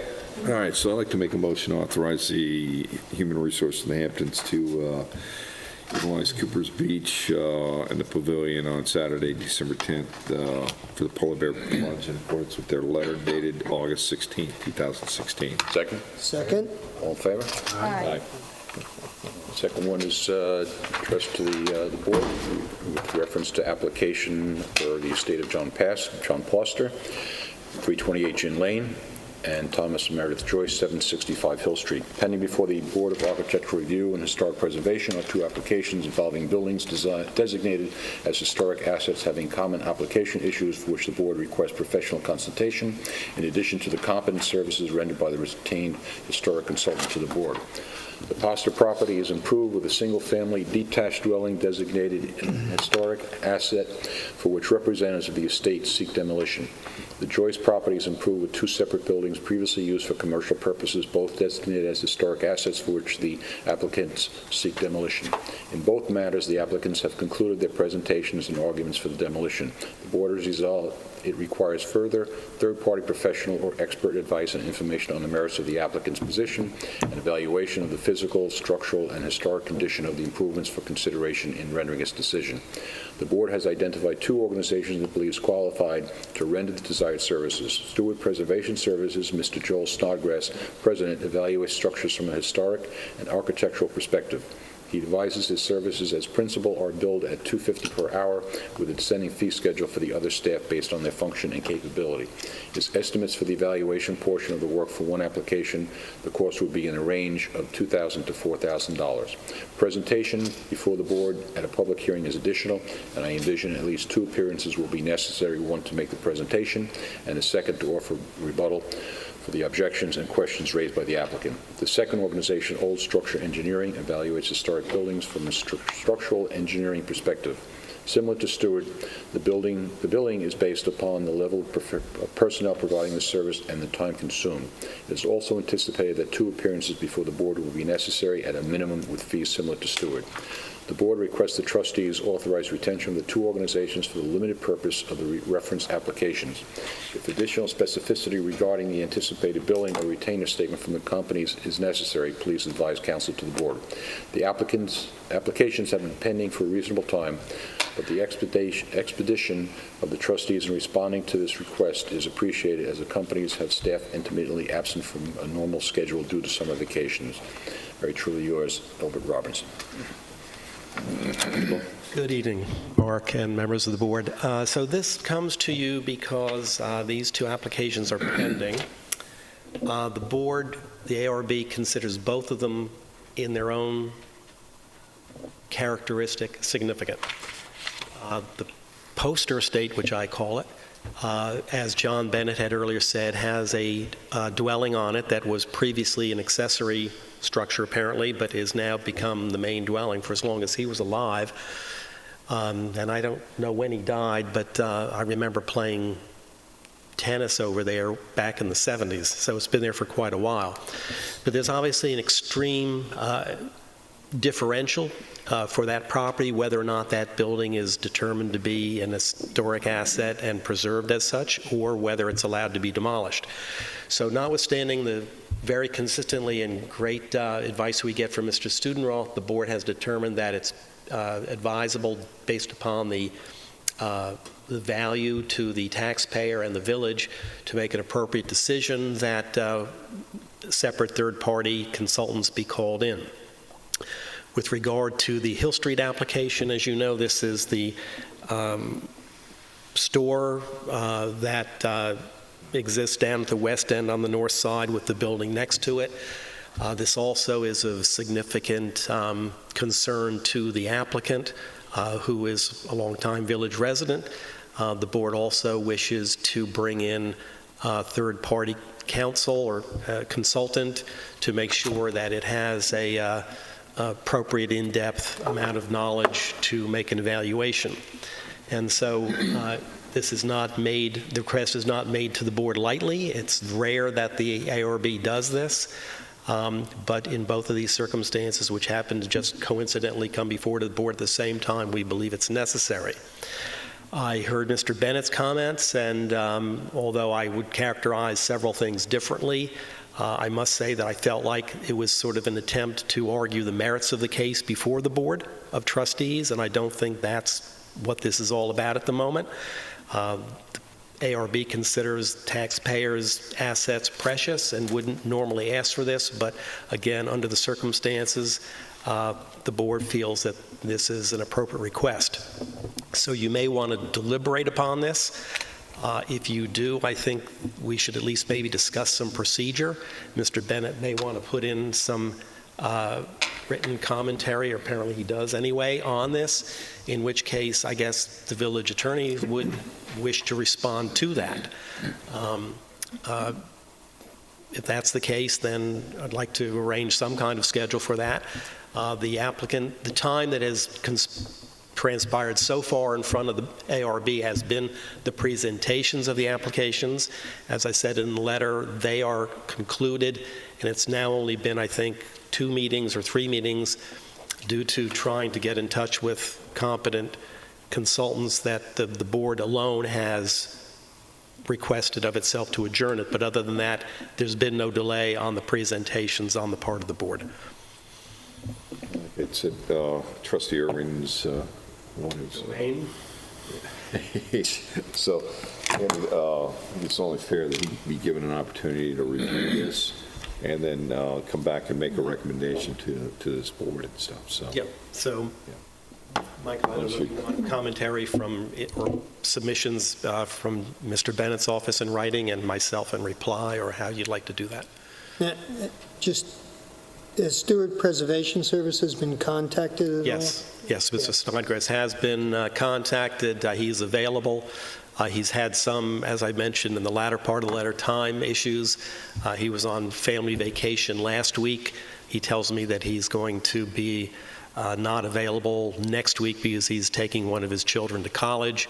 But other than that, he is sort of on standby to do this as soon as I can advise him that funding has been authorized, and he then will work with the other group who's more of the historic consultant. The other group is more of the engineering, as Mr. Bennett has advised you. There are issues about the structure itself, the integrity of it, et cetera, et cetera. So the two of them would work together, but they are both available.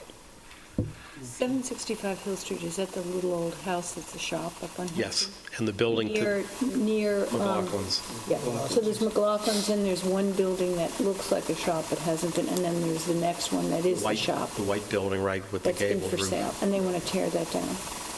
Yes, and there's a building next to that, Nancy, to the east, which is now sort of getting buried in the trees. That's also under a request for demolition. And what will they do there if they tear it down? There has been no proposal as to what to do. I presume it's going to revert to a simply street front residential lot.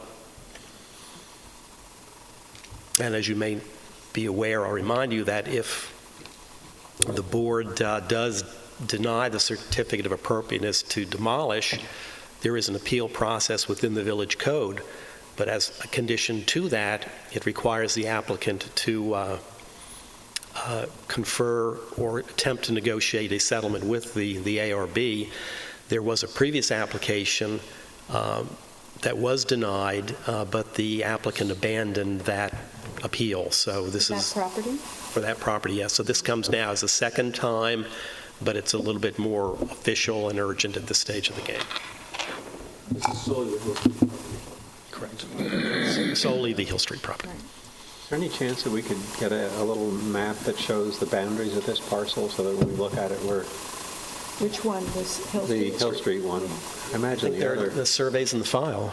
We can get you surveys. That's why I think it would be important that Michael take the lead, but we all should go up and look at the building department to understand kind of what we're... I also want to go over. It would be nice to go look at the properties, too. Yeah. I'd like to look at 328. It would be advised, again, that this is still pending for the ARB. They haven't made a decision. Yeah. There's not even a consensus. They simply have acknowledged or come to a resolution that these are important, significant applications, and they want the tools to be able to make a a decision that, Already designated historical? It is, or it is not? both are historic assets, Rick, yeah. Mark? I think it's appreciated that they have done that, though, Yes. that they have decided that both properties are important. Well, they know when the water is deep. Right. You think it's deep right now? Deep and cold. Or hot? So, Warm. You know the joke. exactly, yeah. That's right. That's right. Rick, did you have any comment for any? Okay. Question of whether they're asking for your authorization to spend money, and they're not asking you to decide whether or not it should be granted or not. That's in the jurisdiction of the ARB. So, Michael, we'll give you anything you or the board needs. You're welcome to contact me. I'll keep John informed. And, Yeah, no, I'll get in touch with you and, I'll submit right, and if you could make And it then I'll so that we reply to could that. see the property, that'd be great. Oh, absolutely. Okay. Excellent. Whatever you want to see, just let me know. Okay. If Bill wants to do that. John can copy me, and I'll get him a reply, and we'll work it out. Okay. All right, great. All right, thank you very much for your time. Thanks, guys. Yeah. Yeah. Thanks, Gary. And Item 3 is from the Southampton High School. I'm writing to request your approval for a homecoming parade for the Southampton and Tuckahoe school districts on Saturday, September 17th. We have an intention to build the spirit of the students, alumni, and community. We're hoping to have the parade start at the Southampton Elementary School at 12 o'clock and continue on to Main Street, Jobs Lane, Windmill Lane, and back up to Hampton Road via Nugent Street. This is the same route as the last couple of years. After the parade, the Merida homecoming football game will be at the high school. Thank you in advance for your consideration. Anne Marie Fulham. Make a motion to authorize the Mariner Athletic Club and Southampton High School to hold the parade, homecoming parade, in accordance with their letter dated August 23rd, 2016. Second? Second. All in favor? Aye. Resolutions, item 1, resolved that the reading of the minutes for the public session of August 11th be dispensed with, and that those minutes be accepted as filed by the village administrator, and that the actions taken at that meeting be and hereby are ratified and approved. Have a motion? Motion. Second? Second. All in favor? Aye. Item 2, resolve that claims for the warrants dated August 23rd, 2016 totaling $435,126.09, warrant 5 general fund, $95,250.25, warrant 3 capital reserve fund, and $1,064.32, warrant 6 trust fund, and the village payroll through August 18th, 2016 be ordered and approved. Have a motion? Make the motion. Second? Discussion.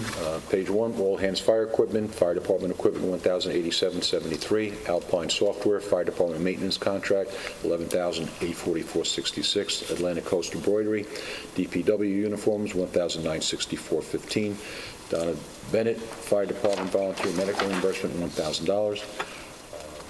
Page 2, city energy services, street light supplies, $6,500. Coastal fire system, hose racks and batteries for the scout packs, $2,541.29. Page 3, East End hose testing for the fire department, $6,282.89. Eastern Suffolk BOCES, the EAP program for the 2016-2017 year, $4,284. Fink and Carding reporting for the Mike Stewart disciplinary hearing, $1,103.62.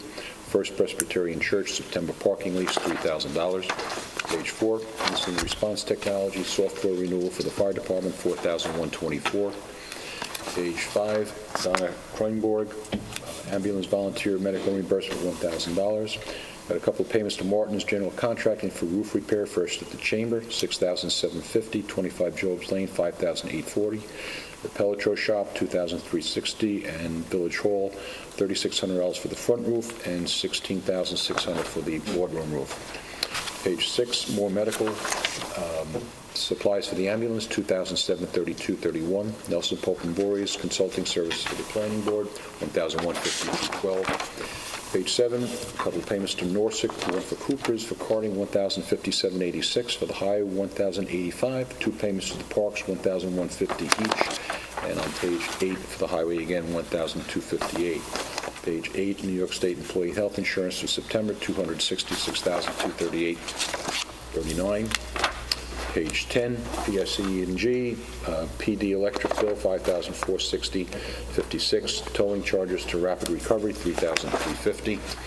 Page 11, Robinson, legal fees for ARB and planning, $11,888.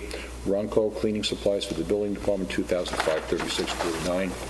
Page 12, Sprague operating reserves, 3,039 gallons of gasoline, $4,393.79.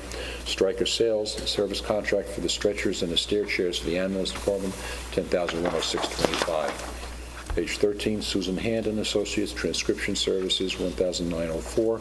Verizon, July phone bill, flowing on to page 14, $3,706.22. Visa life insurance for the ambulance, $1,681.94.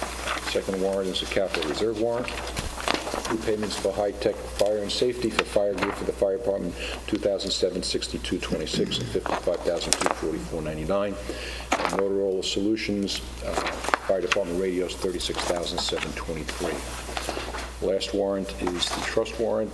Suzanne Mensch, one payment for tax sale redemption, $1,064.32. Any discussion? All in favor? Aye. Item 3, resolved that the Board of Trustees hereby approves hiring the following as ticket booth attendants at Cooper's Beach for the balance of the 2016 season: Freddie Whittle at $9 an hour and Madison Platt at $9 an hour. Motion? Moved. Second? Second. Discussion, these are just replacements of people that are now starting to go back to college. All in favor? Aye. Item 4, resolved that the Board of Trustees hereby approves the attached schedule of budget transfers to eliminate overages through August 23rd, 2016. Have a motion? Make the motion. Second? Second. Discussion. Item 1, $2,500 into Cooper's Beach overtime from Cooper's Beach miscellaneous. Item 2, $5,000 to police equipment, $1,000 to police miscellaneous, with $3,000 coming from police clothing and $3,000 from police contractual.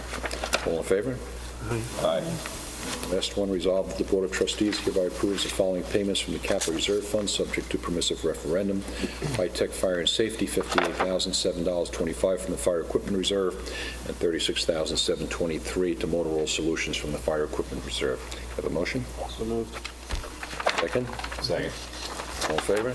Aye. Discussion items, we have a request from the fire department using the showmobile. This weekend, on Saturday the 27th, they're having a chicken and rib barbecue at the Elks Club from 4 to 10. We'd like to have it set up on Friday night prior to the event. It is available. John Cause is fine with it. Okay.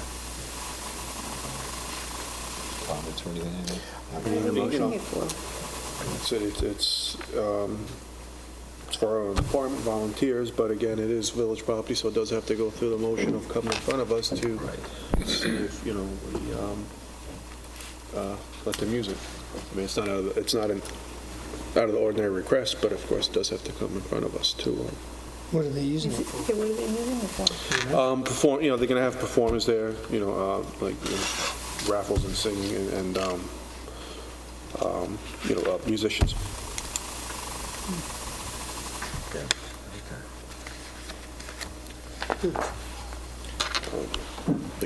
Band, whatever, live music. So I make the motion for that.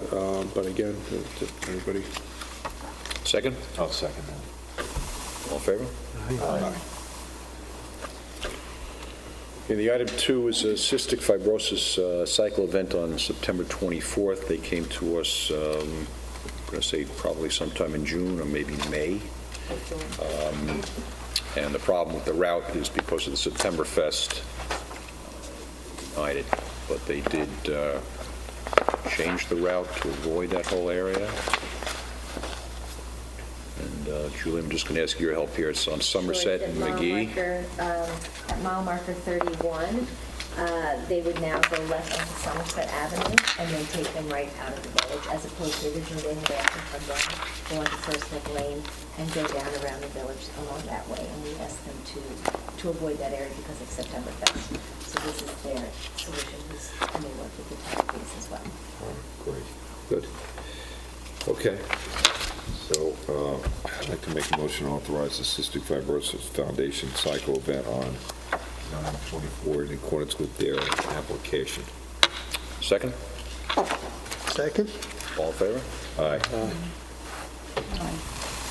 And the last one is a request from Kevin Lonnie from the HVC. The HVC is sponsoring with the EastEndGetaway.com a full-month promotion. We theme Fall in Love with the South Fork from November 4th to December 3rd with the advertising featured art, culture, heritage, community chamber, and performance events in the town through various media channels such as TV, radio, posters, and SEO social media spends. Visitors can create their own self-guided tours and learn of special business offers. Fall in Love will also include 5 guided jitney-operated cultural heritage arts tours. 3 of these tours will have a shuttle start and stop in the village. And tour dates are as follows. November 12th, tour of area artist studios. November 27th, It's a Wonderful Life and Village, entry to SCC radio play and candlelight tour of Southampton SHM. December 3rd, Duck Walk, the Parish Art Museum, Dawson Tour and wine tasting. All tours will start around 11 a.m. and end around 7. We would like to use the parking area around the Rite Aid and have the local visitor shuttle pick up and drop off there, as each tour will include approximately 2.5 hours free time for village shopping and dining. New York City visitors will be picked up and dropped off at the Southampton Jitney Omni, all a win-win. To add icing to the cake, visitors to the Southampton Inn will be offered 2 free NYC round-trip Jitney tickets during the promotion period. We'll be creating a brochure of the promotion and business offers that we hope can be distributed on Jitney buses, a real coup. So besides informing you and the village about this promotion and collaborative opportunity, we request your official approval for the parking and pickup locations. Please pass this on to the trustees. I did ask him what the volume was. He expects 1 large bus and maybe 2 smaller shuttle buses. Did he come earlier in the year or something to present us with the? Yes. Yeah, that was the. Not this, but he looked for a collaborative financial contribution. So he's not asking for any financial? No.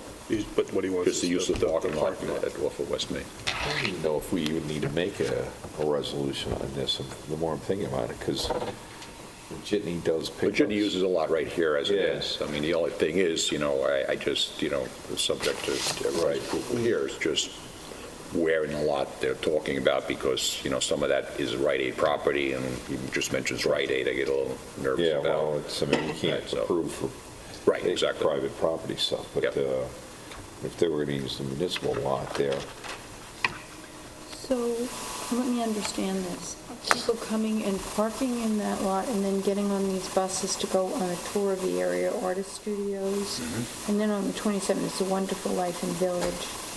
And that's Thanksgiving weekend, I think, is it not? That's correct. Okay. And then Duck Walk on December 3rd. So there's 1 large bus and a small Based on bus? the volume, they're talking maybe 2 of the smaller, what I'm going to say, 20, 25 passenger shuttle bus type of thing. I'm just trying to figure out how many parking spaces might be used up. That's my thing, is that, parking's still at a premium, especially, out of November 12th. What he's looking for. Just the 12th? No, the 12th to 12th to 27th, 27th. 3 tours. They're doing 5 tours altogether, but 3 of them would be in the village. So the 27th and the 3rd, we're in the thick of Christmas, hopefully. Also, when is the fire department parade? That would be... Parade of Lights, yeah. The Friday. That's Saturday, right? That's... Saturday? I mean, here's my thing, is that, so they're boarding a bus at 11 o'clock in the morning, and they coming back at 7 o'clock at night. Yeah. They're going to take parking spaces in the main lot here. It's my concern. All day. For all day, and I just don't think that we should be doing that.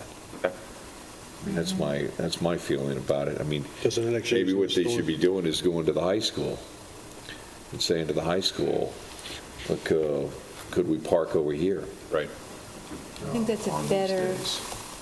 I'll raise it with them. Take any of Or the the parking intermediate up school from or any something, of the... yeah. Because I just think that... Because it just means they're just only using it for parking, not like parking and using the village. Yeah, I mean, it would be different. Except for if the they were- Murder for Life one. They were bringing people in here to shop. They're taking people out of here to go shop somewhere else, so. I think one day they are. Yeah, the Wonder for Life, the 27th one is definitely downtown Yeah, business oriented. that's on 27th. Saturday night of Well, actually, the, the 27th is on a Sunday. Sunday night, yeah. I mean, The 12th is a Saturday. The 3rd is a Saturday. Is parking a problem in November and December? well, Particularly we're in that hoping it central would be. parking lot. On the We're hoping it weekends. would Yeah, be but, because but it's you around might- Thanksgiving, That's you the know. one time you might be able to park on Job's Lane at Main Street. Yeah. On the weekend of, when we do the Christmas tree lighting and stuff. When is that? So when is weekend the- right there is, I think, I think the times, because the chamber does all of their events, and they try to pull people in on these weekends, basically from Thanksgiving to Yeah, they do. Christmas. So I don't feel, I mean, personally, I don't feel comfortable allowing us to take up a lot of parking spots in the village for people to be taken out of the village and then, on these long tours. So, like the whole thing with Duck Walk and Parish Art, like they could start that tour at the Parish Art Museum and park there. And, since they're going to be doing. the Yeah, I Parish don't know Art why Museum. they need parking for that. And where I'm a the, little confused because it says here we would like to use the parking area around the Rite Aid and have the local visitor shuttle pick up and drop off there, as each tour will include approximately 2.5 hours of free time for village shopping and dining. Is that before or after the tour? And New York City visitors will be picked up and dropped off at the Southampton Jitney.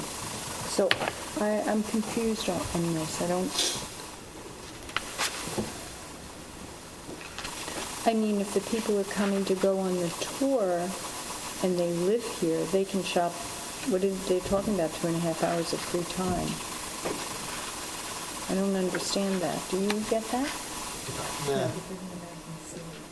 I think that, I think the intention is they're going to try to make it like a gym where they come out from the city for the day from 11 to 7. They do. Maybe they're just meaning that they're going to use the bus, the parking area for the bus to pull up, not for the people to park in there.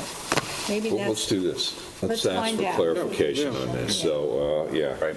It's not as clear, because I can't tell from this, is this multiple tours in one day? Is it just one tour that they're loading up? And then, how do they expect? and when they to- ask for the Rite Aid parking, is it just for the bus to pull up so people can get on it? Yeah. Well, Because I know they've done that in the past. Well, they I do it don't right have an behind, issue right over with- here, yeah. Yeah. between SAC. I'm not sure So, where I that was, mean, whether it's a it's worded casino in bus an or... odd way. Yeah. So we wouldn't be able to give them permission on Rite Aid property. It would have to be classified as a West Main Street parking lot. Right. Okay.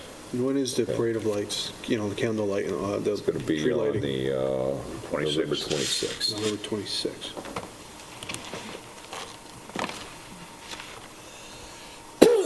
Okay. No other discussion items here. We got the comments from board members. Trustee Yaz,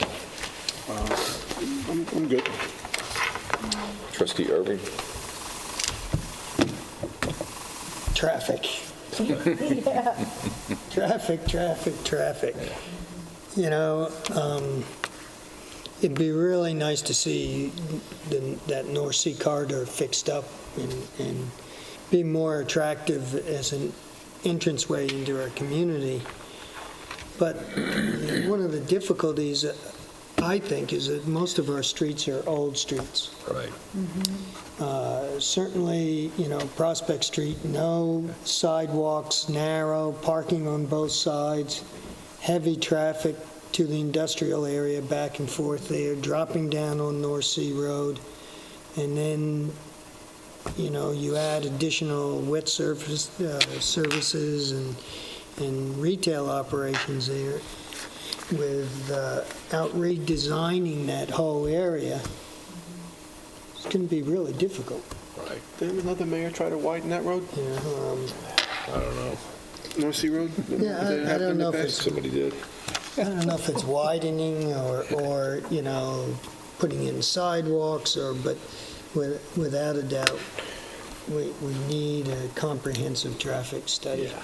And I think also, although it's only a short time, the rush hour traffic that clogs Job's Lane and Windmill Lane and down Hill Street, all those need to be looked at and addressed, because, it also hurts retail.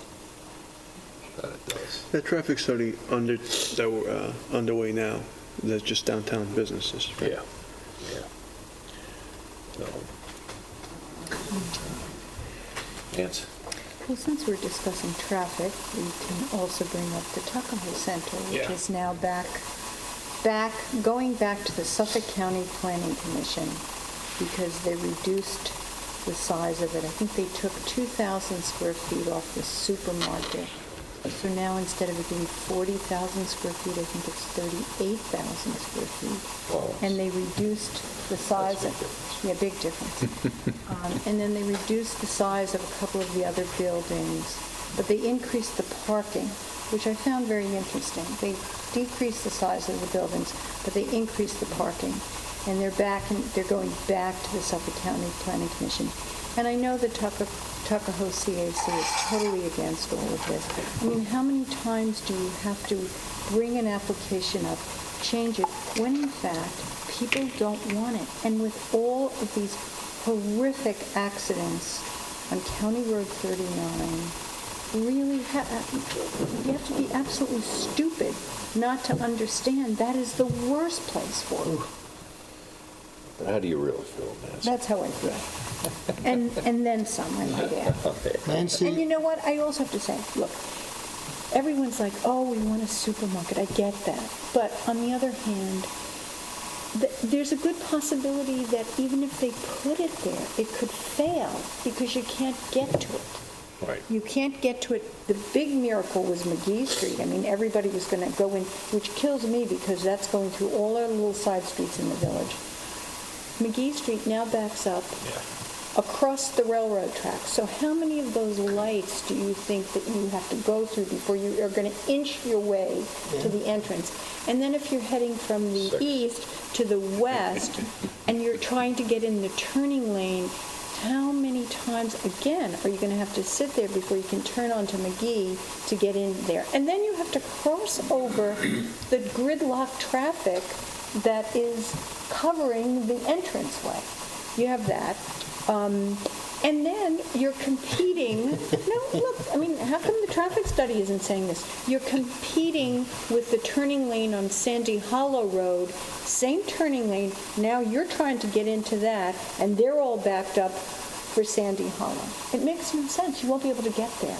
And then how long do you think it's going to be before people are saying, after they're sitting in their car 15, 20 minutes, to turn to get in there, that they're going to say, I could have driven to Bridgehampton or Hampton Bays by now.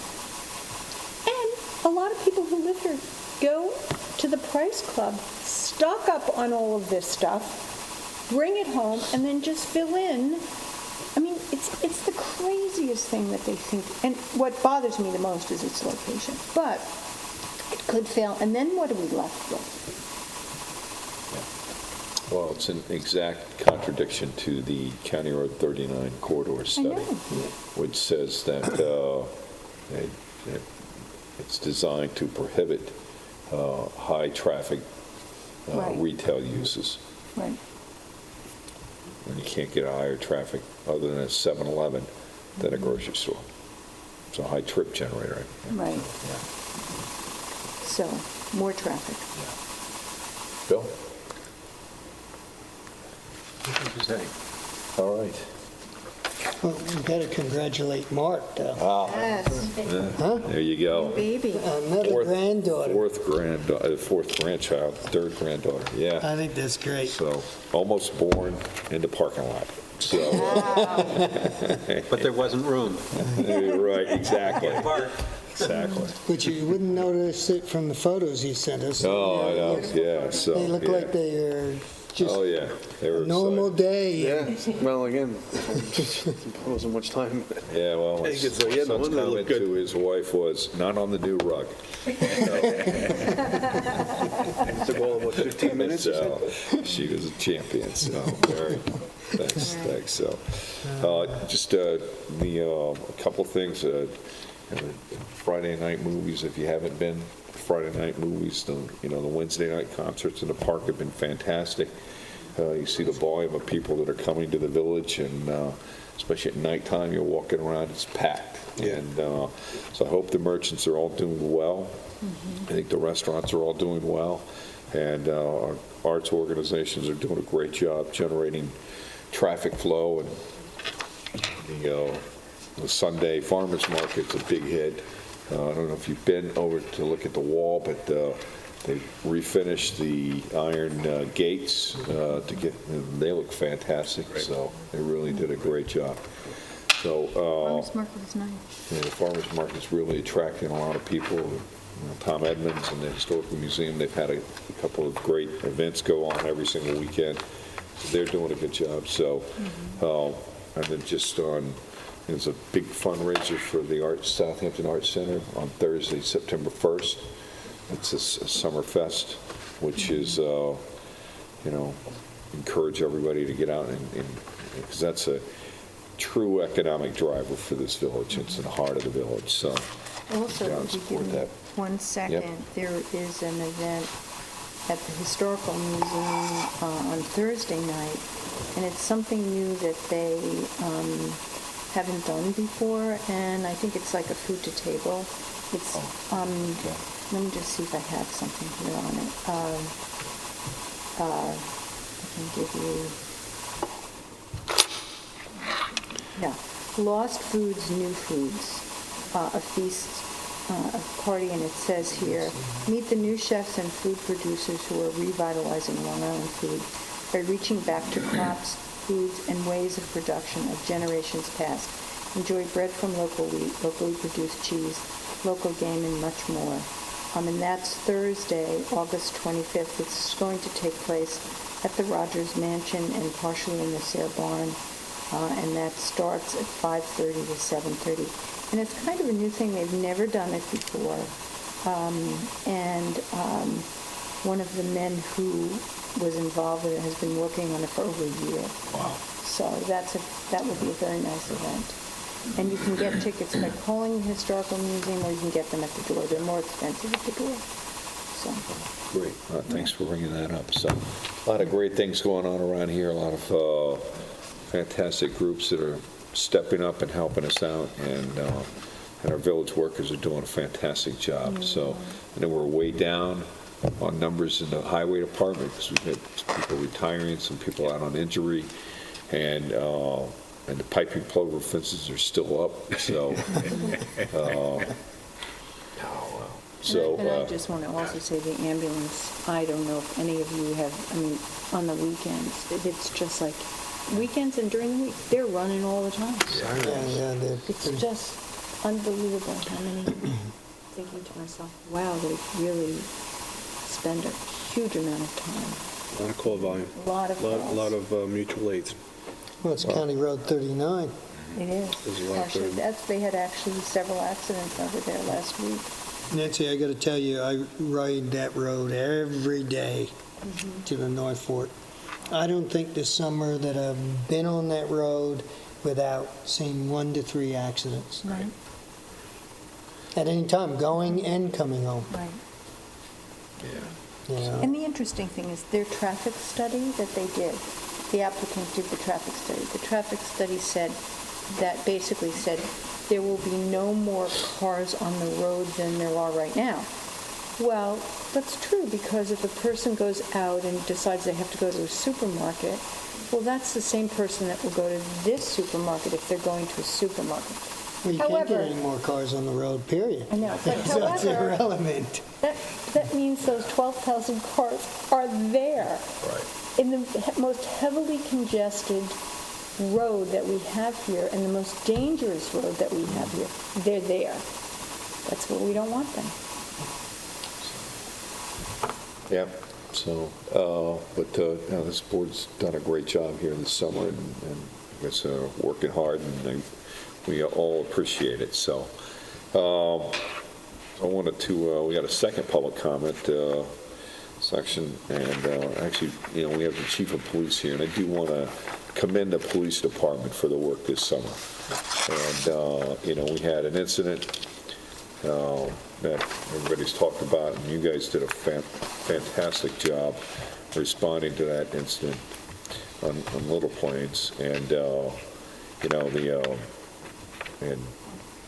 and it just dealing with the evening activities and the nightclubs, and I mean, to address these issues and have stuff stand up in court, and we saw and win in court, all great things. And it's, you guys are doing a fantastic job. The department's really doing an exceptional job, so thanks.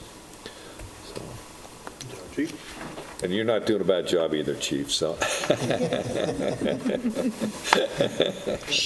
There you go, all right. No, So- all public safety and first responders have really been stretched this That's season right. thus far, That's so right. they've all done a great job. So we have a second public comment. Anyone from the public would like to make comment? Okay, we have no executive session, so I'll make a motion to close the public session. Second? Right? Aye.